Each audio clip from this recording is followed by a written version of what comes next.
Labour's most important backer, the boss of Unite the Union, Sharon Graham, has said this morning that the welfare reform bill is divisive and sinister, I'm quoting there, and she's accused the government of attacking the most vulnerable in society and called for the entire bill to be pulled. I don't agree with Sharon on this one, and I think that, we've got lots of people like Meg Hillier who put down the amendment signed by over 100 Labour MPs, has welcomed the changes, withdrawn her amendment, and I just say to all of my friends in the Labour Party... Got dozens who are still saying they're not going to vote for it. And I'd say to all of my friends in the Labour Party, we're not doing anyone any favours if we allow the welfare system and the welfare bill to grow exponentially, because then at that point it loses sustainability and democratic legitimacy.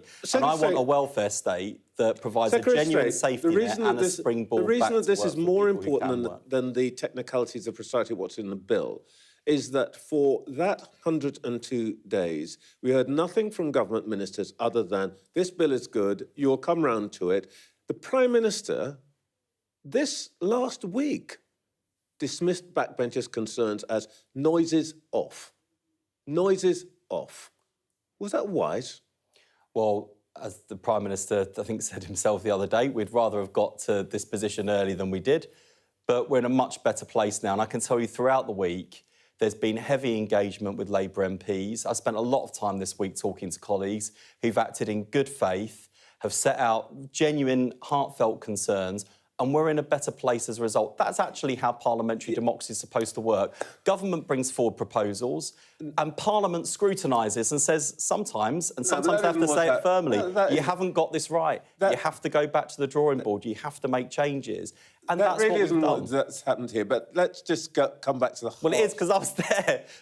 We've had conversations all week. Yeah. It's not been... I'm not going to pretend it's been an easy or smooth process, and I would have wished it to be this way. And I've had conversations with you and your colleagues for weeks and weeks and weeks in which you kept telling me, this is going to happen, it's fine, the people who are against it don't really know what they're on about. But let me just ask you something about the heart is. Do you actually believe that there are people who currently get the disability benefits who do not deserve it?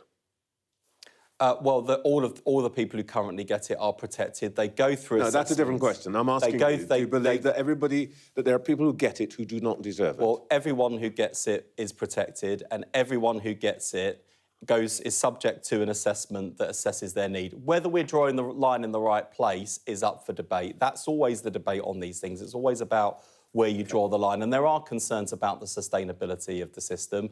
And one thing I would say is that we've got a level of unemployment amongst working-age people that's the highest in Western Europe. That's not sustainable. We've got to help people back to work. We've got people who cannot work through no fault of their own, who do not receive sufficient support. The support would be better for them in the future. That's the right thing to do. We've got to make sure the system's sustainable. And the final thing I'd say is there's some great stuff in the bill. If you're a disabled person who wants to work, the one thing that often puts you off is thinking, but if I try it and it doesn't work out, and then back to square one, I'm back to the application form, back to the assessment. You're going to get a right to try this bill. So there's loads of good stuff in there. There were things that we didn't get right, we've put right, and there'll be a debate about future amendments and things, I'm sure, as it goes through in the usual way. All right.